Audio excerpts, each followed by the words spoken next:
This video is in reference to tax forms being an offer to contract in which your employer asks you to fill out a form, and then the form is offered to the Internal Revenue Service. So this is acquisition.gov/FAR/52.204-3, Taxpayer Identification. And I just want you to look at the word offer. Now I PDF'd this and the top sort of, I don't know, got cut off, but same thing. Common parent, as used in this provision, means that corporate entity that owns or controls an affiliated group of corporations that files its federal income tax returns on consolidated basis of which the offerer is a member. So a member of a corporation or a corporation within a corporation, but also employees are given the offer, the W-4 form, and asked to fill it out so that they can be pay taxes. So all offers must submit the information required in paragraphs C through F of this provision to comply with the debt collection requirements of 31 USC, reporting requirements of 26 USC 6041, 6041A, 6050M, and implementing regulations issued by the IRS. If the resulting contract is subject to the payment reporting requirements described by federal acquisition regulation, the failure or refusal by the offeror to furnish the information may result in a 31% reduction of payments otherwise due under the contract. Now, there's a lot of stuff going on in here, and I don't want to get into too much details. I just want to bring up the idea that the W-4 form is an offer to contract with you to pay taxes to the IRS or one of its instrumentalities, because tax in the federal Constitution is actually for Title V employees under the section on wages. Title V is a positive law, meaning if you go to work for the federal government, you're required to pay the federal government some federal taxes.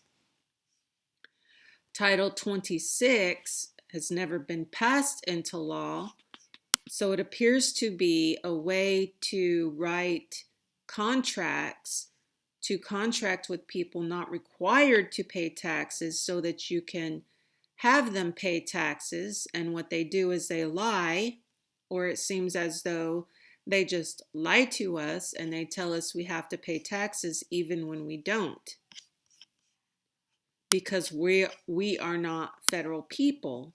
Taxes in the Constitution, by my understanding, are the taxes paid to the federal government by federal people.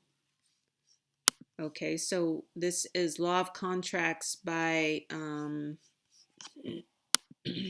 Brantly, and I'll show you the cover page, and I'll post this book in the comments. It says, in the offer of a promise is just another way of saying agreement. Agreement is another way of saying offer or contract. The acceptance consists of making the promise asked for. When an order for the manufacturer of goods is given, the promise of the manufacturer to make them completes the contract. So the promise completes the contract. Okay, so you're offering to promise to complete a contract, and that makes it a contract. If the offer requires a counter promise, it is not sufficient for the offeree to do the act called for without the knowledge of the offerer. Thus, if one writes to a carpenter saying that upon his agreement or agreeing to do certain work within a designated time he will be employed, he must communicate his promise. And the mere fact that he makes preparations for doing the work without the knowledge of the proposer is not an acceptance, and the offer may be revoked. In the offer of an act for a promise, the act must be done with the knowledge of the offeree, so that he may know that the creation of a legal obligation is contemplated. So this is contemplation of law, and that's another issue.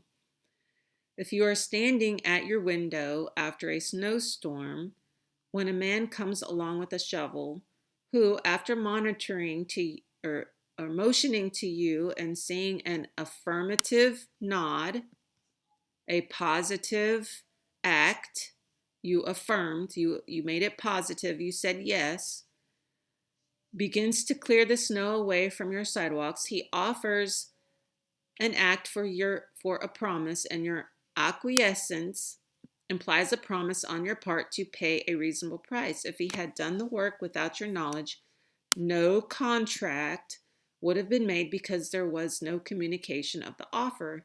Generally, the rendition of services for another with the expectation of being paid for them and with the knowledge of the latter is prima facie evidence of the acceptance of these services and the promise to pay.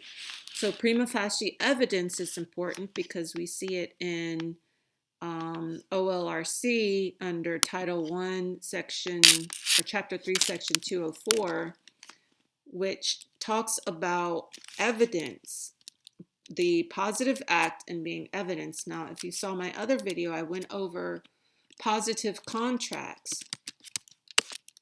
Positive contracts are those contracts that you sign and agreed to, or you did some sort of act, like you showed up to court or what have you, that made the contract a law, because the positive act makes the contract the law, and the law is in the contract. Okay, contracts are laws. Laws are in contracts.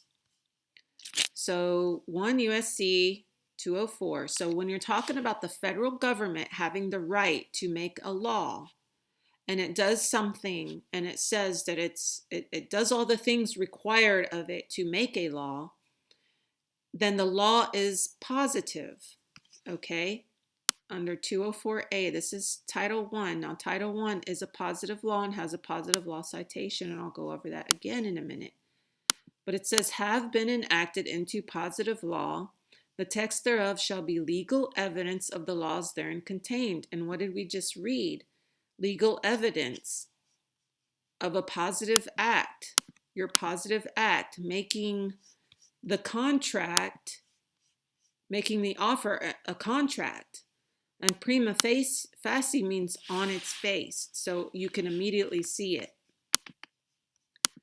This section A here used to say, I believe it used to say prima facie right in here, but we see it down here in District of Columbia Code. Let's see, establish prima facie laws right here. Prima facie, the laws. Once you sign the W-4, it is prima facie evidence of the law having been made. You made the law when you signed the contract. No, let's look again. It's legal obligation.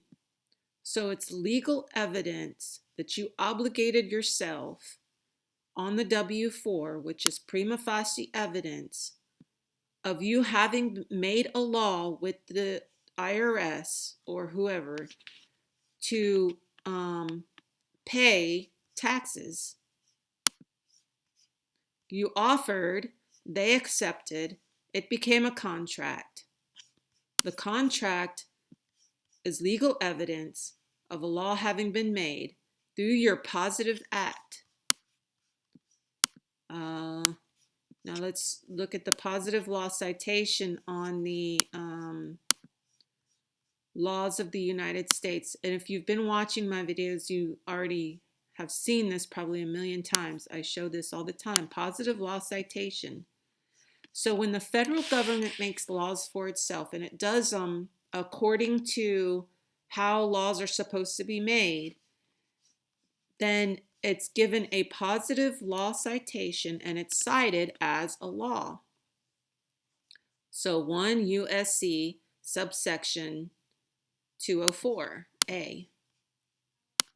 204A is the source for the positive law citation being legal evidence of the law contained. So Title I, with its positive law citation, is legal evidence of the law having been made. So if you go to Title 26, it's never been passed into law. There's no positive law citation. You make it law when you sign the contract, and you make it law for you. They don't come after me when you don't pay your taxes. They don't come after you when I don't pay my taxes. They come after me when I sign a contract and then don't pay. And the reason why your employer asks you or demands that you sign it or go find a job somewhere else is because the employer has contracts with the federal government. When it registered to do business in the state that it's in or in more than one state, so 2 or more states, it has to register with the federal government. Or I say has to, but there's nothing in the Constitution that requires that. Okay, so this book, one of my favorite books on contracts is Contract Law by William Brantly.